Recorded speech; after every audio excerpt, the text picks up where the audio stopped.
Welcome to Imperfect Momming. Our children are constantly looking to us for examples. The term role model doesn't quite cut it here. We are shaping their worldview with every move we make. You see, it's not in the lectures we give or moments where we are actively attempting to teach them. It's in the micro movements we make, the unconscious ways in which we navigate life.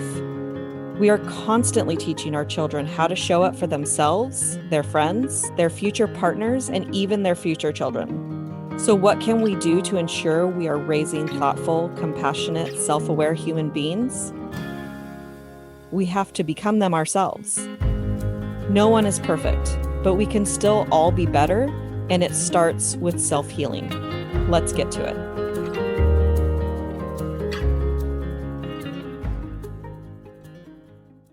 Welcome back to Imperfect Momming. And if you're listening for the first time, welcome. We have a very special guest today, Aubrey Sanchez. Welcome to Imperfect Momming. Hi. Tell Super us a glad to little be. bit about who you are and what you do. Yeah, so I started an interior design firm in 2017, and I also am the mom of 5 kiddos. They're ages 7 up through 15 right now. And I have been kind of learning how to juggle and balance all of that the whole time, and also healing and working through my own CPTSD, learning about my ADHD, my kids' special needs and neurodivergencies, and that I wasn't as bad of a mom as I thought. I just had challenges that I didn't know were more common than I thought, and like that there were ways to, get help on that. And so that's who I am. And also my work with interior design has been very connected to sort of what I have learned about supporting moms and families and people in healing and in their lives. So my interior design work is also connected. Awesome. Well, so tell me a little bit about kind of the journey from, what you said that my face reacted to was I'm not as bad of a mom as I thought. Um, and that thought and statement is so prevalent Mm. in this journey of motherhood that it it's like and the sad thing is the moms that think they're bad or horrible or doing a terrible job are actually probably the ones that are doing the best, especially when we think, okay, I'm doing a bad job, and then we try to improve. Like that's it. And then the moms that don't have those thoughts are probably doing a terrible job or And you know moms that are blatantly, disregarding and trampling on the needs of their children are not stopping and going, wait, but am should I I be am doing I a more? bad mom? Am I like, could I do better? It's You know? interesting. I mean, it's fascinating to me just because I think that humans are fascinating and I want to know why we do the things we do. But tell me a little bit about that journey of Yeah. like, oh, I'm not as bad as I thought I was, and kind of discovering some of your own struggles, as well as you also said that your children have neurodivergences as well. Yeah. Well, so it's a lovely web, but as far as just the story in kind of a simple form, the way that I grew up was very, very psychologically and emotionally abusive, also very covert. So, very, especially on the part of my father, who was like the psychological abuser, extremely intelligent man.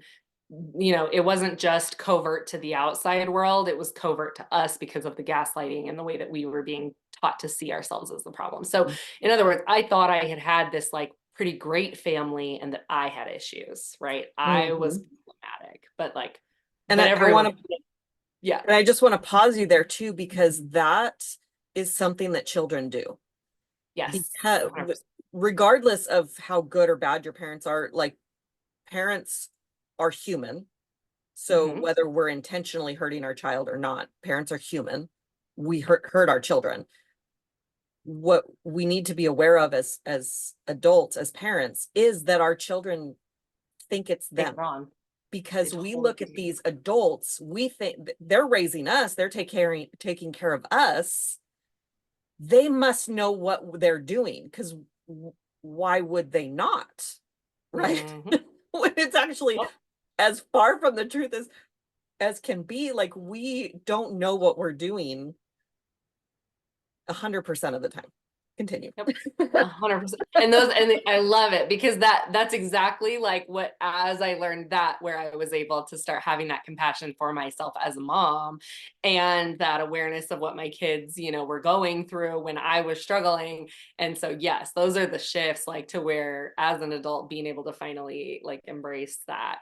And like, and on the part of my mom, especially, there was just a lot, like, she was in an abusive relationship. She was not okay. Right. So she was not an abuser. My dad was. My mom was an imperfect human with massive struggles, and there was emotional parentification, enmeshment, neglect. There were those things going on in that relationship, which was probably the more dominant relationship in my life, just because she was the caregiver, right? So that is exactly like you just said. It was so much that way. And so, yeah, as a kid, I kind of grew up thinking like, oh yeah, I have this great family, but I'm a pain in the butt, like, I'm hard to deal with. And then, like, so anyway, but as a young adult, it wasn't a big deal. It was like, as a young adult, before I started having kids and everything, it was kind of like I was fiercely independent. I didn't, I had this desire to be like not dependent on my parents, and to like there was some stuff going on that I was like, ugh, but I didn't really start breaking it down that much. I kind of just went about my life, went to college, got married. And at the point at which we started having a family and having children, I was still pretty unaware of like what was or wasn't healthy or normal about like how I had grown up, and how it would affect me to be a mom, because I, was the oldest sibling. I loved to babysit. I was like, dude, I'm good with kids. I love kids. Like, it's not, like, it's going to be intense, but like, I'm going to be good at this, because like, I'm a good babysitter. I'm good with kids. What I didn't know was that I had massive CPTSD from how the way that I was raised was not okay. And I was very, very, very triggered by my children. They And, were and I want to interrupt you one more time. Can you explain what CPST Yeah, is? Because CPTSD. So chronic, chronic PTSD. So PTSD we hear about more often. That's right. basically your post-traumatic stress disorder, right? So stress to a point where it becomes trauma. We're talking about, trauma responses. Chronic PTSD, CPTSD, manifests a little differently, and is essentially a type of PTSD that you develop over long periods of prolonged, repeated behaviors or situations, that you're enduring, not just more of like a kind of, it's like chronic pain versus like an acute injury where something big happens and you have to get it dealt with. You're dealing with sort of even if it's a lower level of trauma, then like, meaning the impact is like less destructive than like a big event that could happen that could cause trauma. It's Mhm. causing trauma, but it's also throughout the years that you're developing how you see the world. If it's happening as a child, which that's kind of one of the Your most story. common ways to develop a Yeah. CPTSD is, and for me that was true, I was developing it as my brain was learning to just interpret the world. Yeah. And so all that default wiring. So like, let's say I had grown up in a relatively healthy situation and then had some extremely traumatic experience, someone close to me died and I was right there with them, or, just these harrowing experiences that can be very traumatic. I could have the fallback of this sort of generally loving and good view of the world, right? Like, and you can have both, by the way, like, that's also true. Yeah. But if I had none of the CPTSD and then was healing through a PTSD situation, I would have sort of that idea that the world could still be a beautiful, good place, and that like, and some baseline to kind of fall back on. In a CPTSD situation, that's not always the case. Like your whole view of yourself and of the world from birth is, or from a young age is, at least in my situation, is like, no, like no You don't one have that will be there for baseline. me. People will use me. I'm Mhm. not safe, Yeah. in any situation. Like I'm not safe to be close to anyone. I'm fundamentally flawed. There's something, I shouldn't let people get to know me too well because there's something with me that's gonna, cause people to reject me and to hurt me. And you did a really beautiful job of explaining CPSD and PTSD. Like because I was familiar with it, but it's not something we've Mhm. talked about on the podcast. So I'm like, well, if you're listening for the first time, you've never heard it, then you probably want that explanation. I think you did a Yeah. beautiful job of explaining it.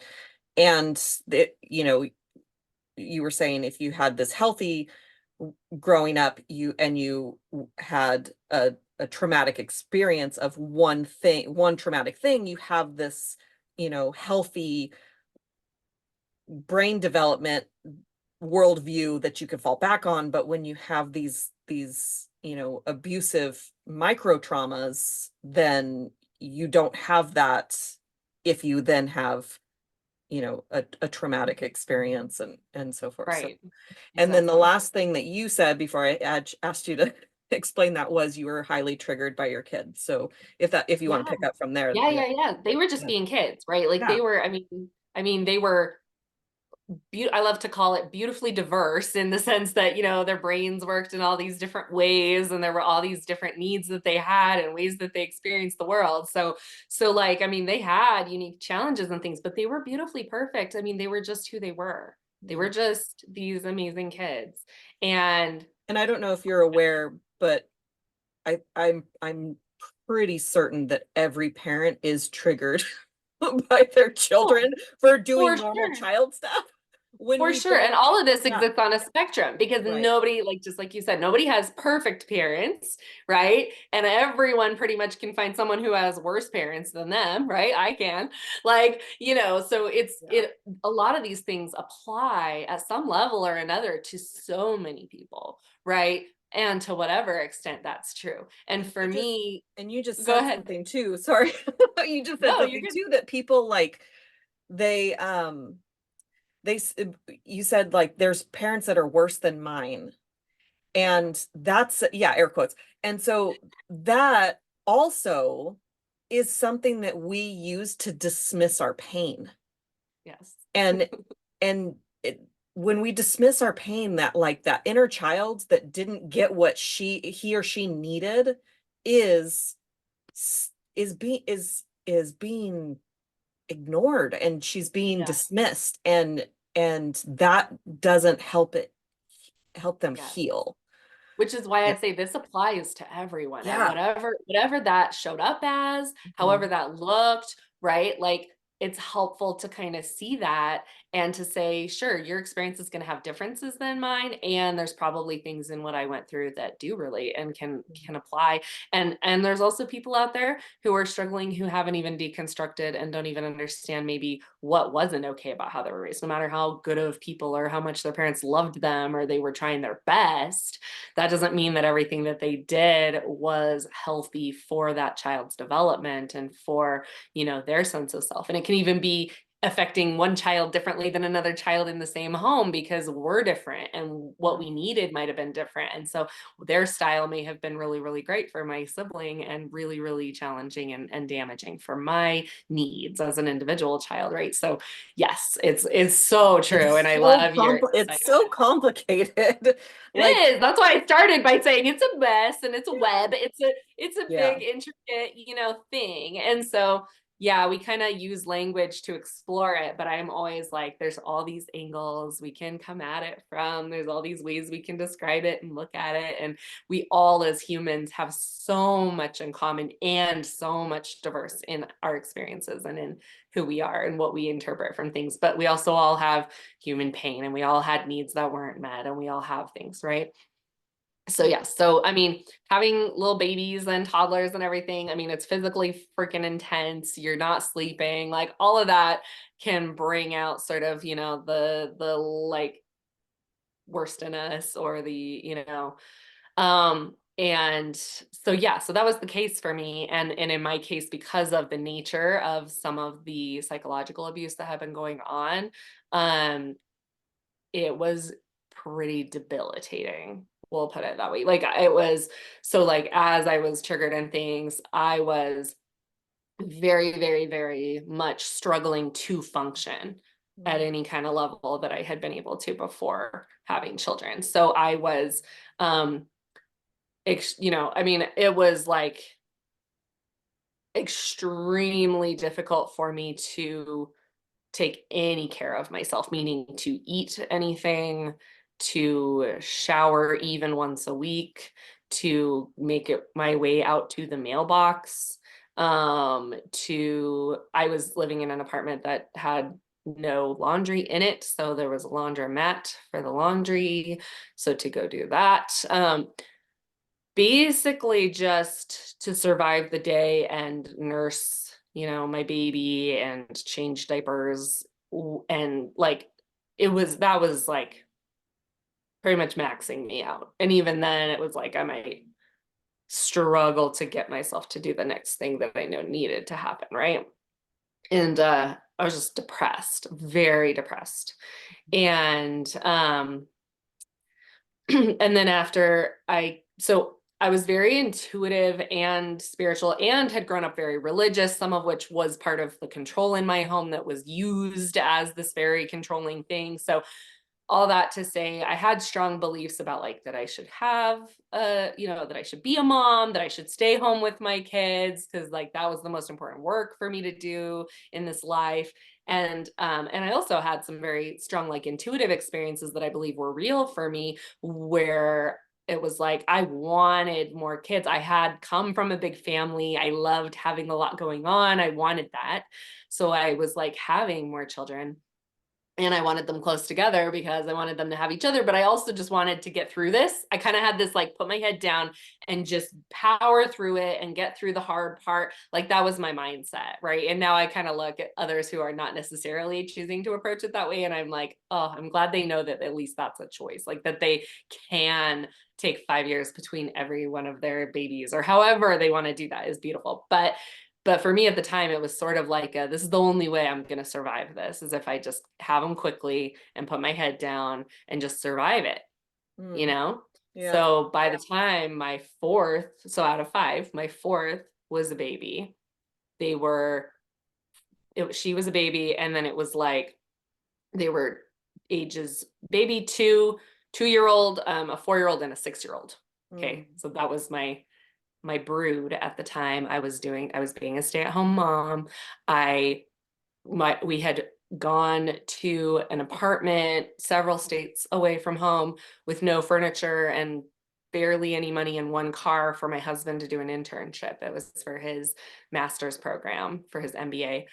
And so here I am with a lot of days. Sometimes he could take the bus, but sometimes he couldn't, depending on his workday. So I either had a car or I didn't. I had no money, barely. I had no friends. I had no furniture. I just had these 4 tiny humans in this bare bones apartment with mattresses on the floor.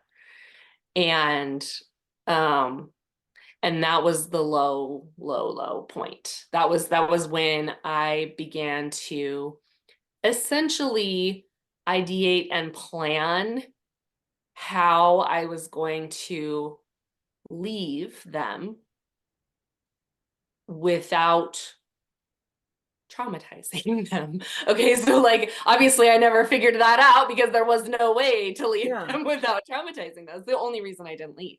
Yeah. Because and ironically, this was a form of suicidality for me, meaning I wasn't leaving to like become happy. I didn't feel like I need to leave in order to, I'm going to go find myself and be happy and be okay.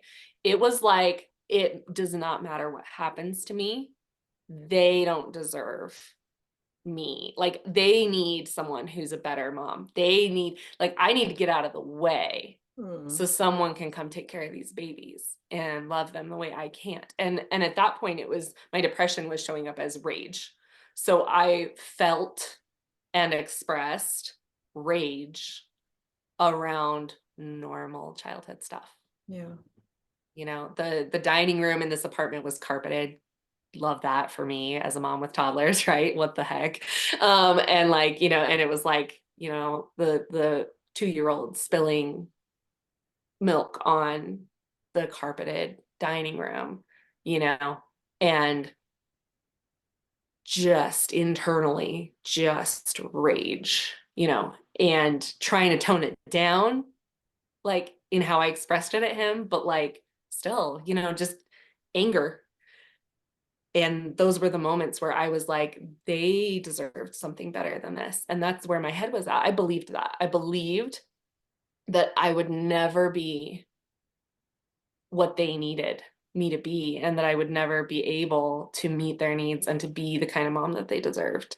And so I was trying to figure out, how can I leave and not have that be about abandonment and about them not being enough, right? Like I wanted to somehow find a way, because I believed that they would be better off without me. But I also knew if I leave, they will forever feel rejected and discarded and abandoned. You know, like those are the real experiences of a child whose mom does that. And so it was like, I couldn't reconcile it. I was like, there's got to be a way, because this isn't okay for them. And I don't know what to do.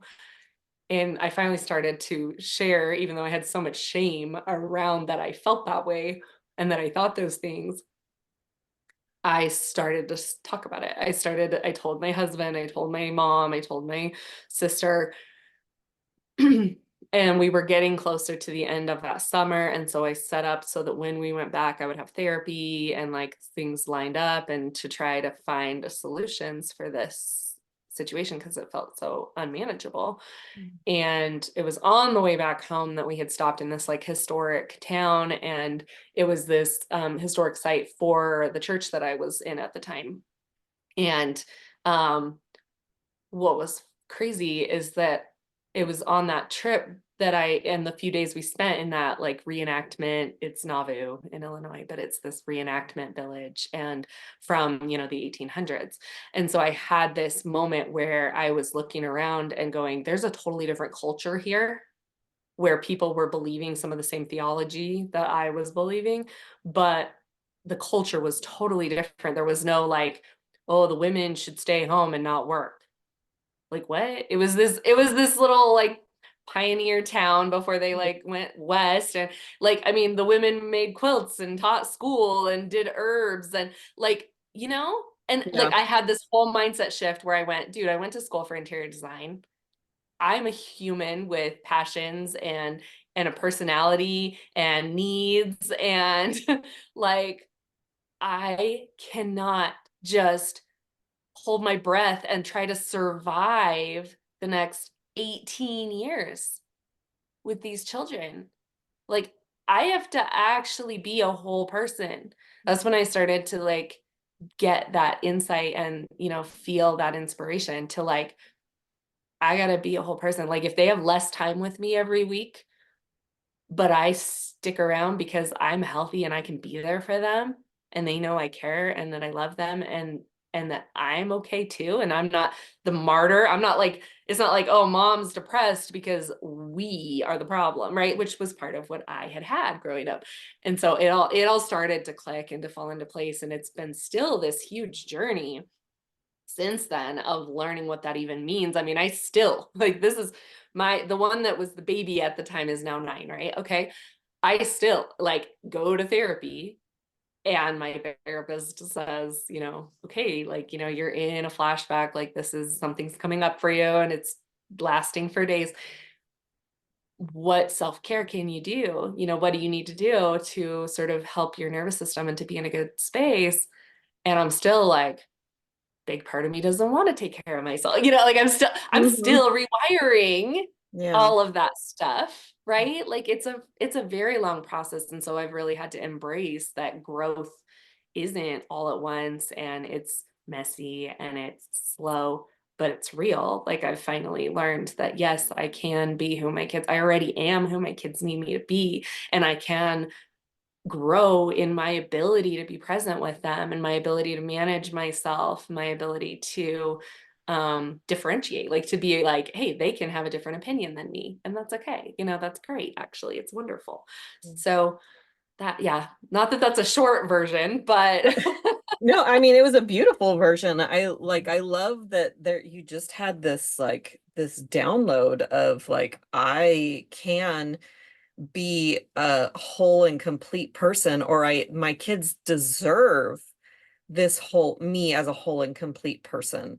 And that you had the awareness too that there are people that are just like I can't do this and leave, and they have no thoughts about what they're leaving behind.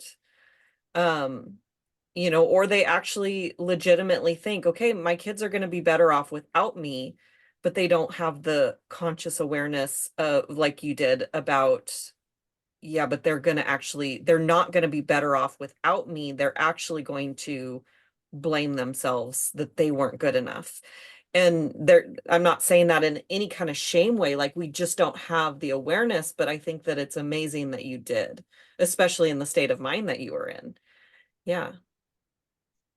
yeah, I'm Is grateful that I had that, Yeah. because geez, I mean, I look back and I'm just like, ugh, like it was so close. And so yeah, I'm really glad that I did. And again, that kind of goes back to when you look back and you go, see, I wasn't a terrible mom. Right. I was in a terrible situation. Like I was in a situation that was disempowering for me. I didn't know what I didn't know. I didn't, I was trying to cling to beliefs that weren't quite serving me, at least in the way they had been given to me. And I was trying to be this like idea of a perfect, it was like the pursuit of being perfect made me so impossibly flawed. And when I was able to like really just accept that whoever I am today and whatever I have to offer, that's enough, because that's what I have, is like, that's the shift. And so the question I usually ask is there a piece of advice that you want to give to moms? But I actually want to ask it in a different way. It'll probably be the same, but like, what's something that you wish you had known back then? Hmm.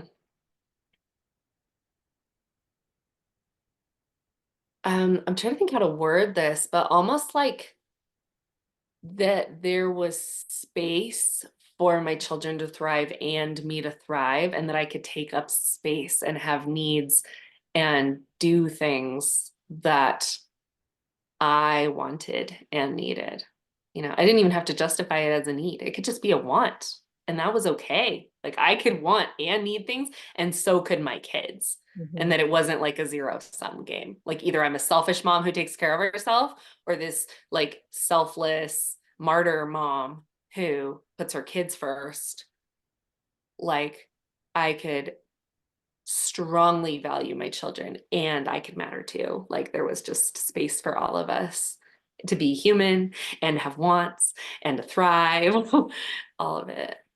It is interesting that and it's a balance too, but it's interesting that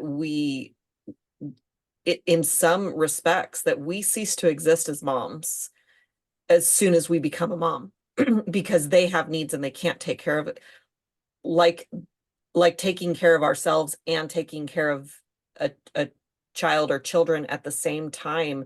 Those two things can't coexist.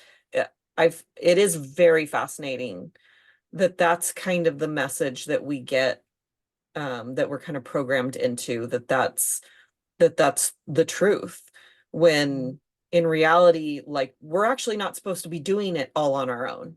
Exactly. It's not supposed to be 100% on mom's shoulders. We're actually supposed to have villages Mm-hmm. that support us taking care of ourselves, fulfilling our needs, and wants. Our wants are valid too. Yeah, I actually love the way that you worded that, in spite of throwing you a little curveball with a different question. Is there a book that's been instrumental in your personal development journey? Oh my goodness. I so many. So I'm like picking one is the tricky Try. part. Yeah. Um, Sure. There have been a lot. I'm like looking around for like visual cues. So one of them actually was written by a mother and a son, and it was poignant because it wasn't just like here's concepts about the, it was them telling their story. And this was and her son's name was Nate, and my son is my middle child with a lot of sensory needs and neurodivergency is Nathaniel. Anyway, now I'm gonna struggle to even remember the name of it, but they describe their journey as a mom and a son, and they both co-authored the book. And that one was really powerful for me because it was like getting invited into like a living room in a home that was like different than the home I grew up in, and with a mom that I related a lot with, like where she had ADHD too that hadn't been acknowledged when she was a child, and so she hadn't been shown being patient with your children, and she was learning it herself. Oh my gosh, I could look it up and we could put it in the show notes or something. Yeah, that sounds But good. that one's huge. But I listen. I mean, I think blogs, podcasts, and audiobooks, and just and physical books, like that has been so powerful for me in rewriting my story and in changing my thought patterns. Like that's just how I immerse in it. So it's like I'm constantly remembering that there are other ways to approach these things, other you know Yeah, I ways. think that reading books is a um huge asset in our my son's 12, and he was forced to read a lot of books last year, and he's like, why do you like reading so much? Because he does not enjoy it, and I didn't enjoy it when I was that age either. um but it like that it gives you can learn something from anything really, you know. um like you went to that historical landmark and you grasped something. And I don't know if people really realize how impressive that was, because you were like, I call it the pit of despair in my own life. Like you were in the middle of the pit of despair and you had this awareness. Like I have these kinds of awarenesses a lot when I'm happy.